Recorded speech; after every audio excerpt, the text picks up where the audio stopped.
తెలంగాణ ముఖ్యమంత్రి రేవంత్ రెడ్డి, చంద్రబాబు నాయుడు ఆంధ్రప్రదేశ్ ముఖ్యమంత్రిగా ఉన్న కూటమి అధినేత చంద్రబాబు నాయుడు గారు ఇద్దరి మధ్య సత్సంబంధాల గురించి ప్రత్యేకంగా చెప్పాల్సిన పని లేదు. ఒకప్పుడు రేవంత్ రెడ్డి చంద్రబాబు నాయుడు వెనకాల నడిచిన వ్యక్తి. ఇన్ఫ్యాక్ట్ చంద్రబాబు నాయుడు గారి శిష్యుడిగా, తెలుగుదేశం పార్టీ శ్రేయోభిలాషిగా అందరికీ తెలిసిన అబ్బాయే ఈ రేవంత్ రెడ్డి. కాంగ్రెస్ ముఖ్యమంత్రి అయినప్పటికీ తెలంగాణలో రేవంత్ రెడ్డి ఎప్పుడు కూడా చంద్రబాబు గారిపై ఇప్పటి వరకు వ్యక్తిగత విమర్శలు ఎక్కడా చేయలేదు. కానీ తాజాగా రేవంత్ రెడ్డి తన పాత పార్టీ, తన గురువు గారికి ఒక సంచలన హెచ్చరిక జారీ చేశారు.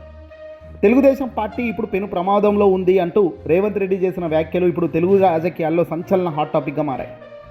సొంత మనిషి రేవంత్ రెడ్డి అనుకుంటూ ఇద్దరు కూడా హాట్ లైన్ అంటున్న వ్యక్తులు ఇప్పుడు టీడీపీ ముప్పు గురించి మాట్లాడడం ఏంటి అంటే అంత అవాక్కయ్యారు. వాస్తవానికి రేవంత్ రెడ్డి విశ్లేషణ ప్రకారం తెలుగుదేశం పార్టీకి అసలైన ముప్పు బీజేపీ నుంచే పొంచి ఉందట. గడిచిన 12 ఏళ్లుగా దేశాన్ని పాలిస్తున్న బీజేపీ దేశంలోని ప్రాంతీయ పార్టీల ఉనికిని లేకుండా చేస్తుందని ఆయన ఆరోపిస్తున్నారు.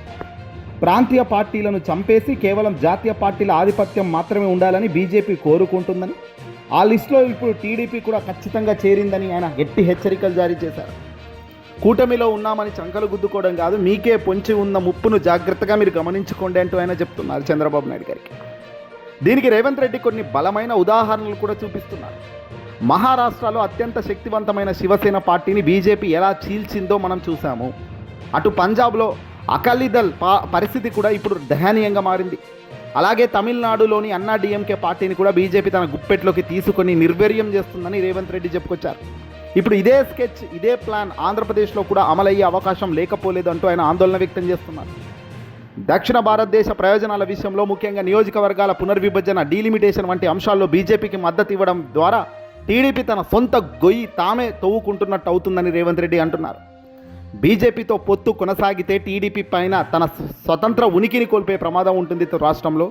తక్షణం అప్రమత్తం కావాలి చంద్రబాబు నాయుడు గారు అంటూ కూడా సలహాలు ఇచ్చారు ఆయన. మరి తన పాత మిత్రుడిచ్చిన ఈ చిత్తశుద్ధితో కూడిన సలహాను చంద్రబాబు నాయుడు గారు తీసుకుంటారో, లేదంటే తమ్ముళ్ళు నాకు 40 ఏళ్ళు ఖచ్చితంగా ఇలాంటివి ఏమి వినను అని అంటారో చూడాల్సిన అవసరం ఉంది. బీజేపీని హ్యాండిల్ చేయడం మాకు తెలుసనే ధీమాతో ఉన్న టీడీపీకి రాబోయే కాలంలో ఒక గట్టి హెచ్చరికలు లాంటివి. ఎందుకంటే చంద్రబాబు నాయుడు గారు తన సొంత రాజకీయాల కోసం తాను ఎటైనా పోయే రకం. బీజేపీ తన ఉనికిని కాపాడుకోవడానికి ఎంతటి పార్టీలనైనా చీల్చేసే రకం. ఈ రెండు కలిసినప్పుడు వ్యూహించని మట్టిపోయే అంశాలు తెరపైకి వస్తాయి. అలాగే మనం ఒకటి అనుకుంటే పైనున్న దేవుడు మరొకటి తలపిస్తాడు అనేటట్టుగానే సాగుతుంది. ఆంధ్రప్రదేశ్ దక్షిణం వైపు ఇప్పుడు ఏకంగా బీజేపీ ఫోకస్ చేస్తోంది. ప్రాంతీయ పార్టీలు పెరుగుతున్నాయి, ప్రాంతీయ పార్టీల బలం పెరుగుతుంది. వైఎస్ఆర్సీపీ పార్టీ విషయానికి వస్తే అత్యంత బలమైన లార్జెస్ట్ పార్టీగా దేశంలో 4వ స్థానంలో ఉన్నది ఇప్పుడు వైఎస్ఆర్సీపీ పార్టీయే. ఆ పార్టీని కూడా ఇప్పుడు చీల్చాలి, చెండాలాలి అనుకుంటున్నారు. కానీ జగన్మోహన్ రెడ్డి గారు చాకచక్యంగా తాను ముందుకు పోయేసరికి తన జోలికి పోవడం లేదు. రాబోయే రోజుల్లో చాలా వరస్ట్ కేసెస్ కూడా వస్తాయి. మరి ఆ కేసులన్నిటికీ కూడా జగన్మోహన్ రెడ్డి గారు కావచ్చు, టీడీపీ చంద్రబాబు ఇద్దరు కూడా సమర్థవంతంగా దాన్ని తిప్పికొట్టాలా. చంద్రబాబు నాయుడు గారు అయితే బలంగా వాళ్ళతోనే కలిసి ఉన్నాడు కాబట్టి చంద్రబాబు గురించి చెప్పాల్సిన అవసరం లేదు, వాళ్ళు కొట్టుకుపోతారలా.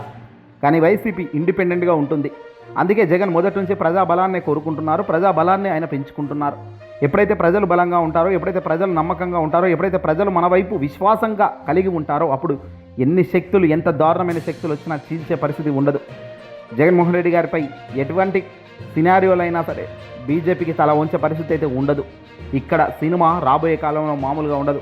ఏదేమైనా కాంగ్రెస్లో ఉన్న రేవంత్ రెడ్డి ఎన్ని చెప్పినా చంద్రబాబుకు ఊహించని స్థాయిలోనే కూటమి పతనం కాక తప్పదని ఇంత దూరం వెళ్తున్నారు. చంద్రబాబు గారు ఉన్న ఈ కూటమిలో టీడీపీ, జనసేన, బీజేపీకి సమన్వయం లేదు, బ్యాలెన్స్ లేక కొట్టుకుంటున్నారు.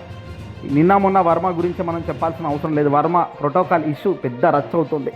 దీనిపై చంద్రబాబు కూడా వర్మ చేస్తున్న పనుల పట్ల ఆగ్రహం వ్యక్తం చేశారు. అసలేంటి పిఠాపురం వర్మ ప్రతిసారి గొడవేంటి అంటూ చంద్రబాబు కూడా ఆగ్రహం వ్యక్తం చేశారు. ఇవన్నీ బ్యాలెన్స్ చేసే పరిస్థితుల్లోనే కూటమి ఫెయిల్ అవుతుంది. ఇంకా ఢిల్లీ రాజకీయాలు దేవుడు ఎరుగు. ఏదేమైనప్పటికీ కూడా పాత మిత్రుడిచ్చిన ఉచిత సలహాలు స్వీకరిస్తుందా టీడీపీ, లేదంటే కొంప మునిగేదాకా కళ్ళార్పకుండా చూస్తుందా అన్నది చూడాల్సిన అవసరమే ఉంది. ఈ వీడియో నచ్చి లైక్ కొట్టి చెప్పండి.